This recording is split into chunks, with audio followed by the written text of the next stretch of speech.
দেখতে একদম নিরীহ এই মেয়েটি নিজের পোষা প্রাণী হিসেবে বেছে নিয়েছে একটা বিষাক্ত বিচ্ছু। প্রতিদিনের মতো সেদিন সে তাকে হাঁটাতে নিয়ে বের হয়, কিন্তু হঠাৎ কয়েকজন ছেলে তাকে এক কোণে আটকে রেখে তাচ্ছিল্য করতে শুরু করে। ভয়ে বিচ্ছুটা রাস্তায় নেমে পড়ে আর এক মুহূর্তেই একটা গাড়ির চাকার তলায় পিষে যায়। দুঃখে ডুবে থাকা সেই মেয়েটি তার প্রিয় বিচ্ছুর জন্য তৈরি করে এক স্মৃতিসৌধ এবং প্রতিজ্ঞা করে আর কখনো কারো দ্বারা হয়রানি হবে না। পালকের মতো সময় উড়ে যায় আর এখন সেই মেয়েটি স্কুলের সবচেয়ে ভয়ঙ্কর ছাত্রী হয়ে উঠেছে।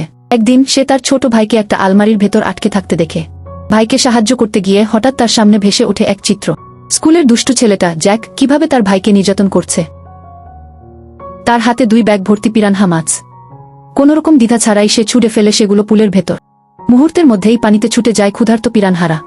তাদের দাঁতের ঝনঝনানি আর ছেলেদের চিৎকারে পুলের পানি লাল হয়ে যায়। আর সেই মেয়েটি শান্তির এক হাসি দিয়ে তাকিয়ে থাকে। কিন্তু তার এই কাজের জন্য তার মা বাবা তাকে পাঠিয়ে দেয় এক বিশেষ বোর্ডিং স্কুলে, যেখানে তার মতো অদ্ভুত আর বিপজ্জনক ছেলে মেয়েরা পড়াশোনা করে। কিন্তু যাওয়ার আগে তার বাবা রেখে যায় এক রহস্যময় হাত তাকে রক্ষা করার জন্য।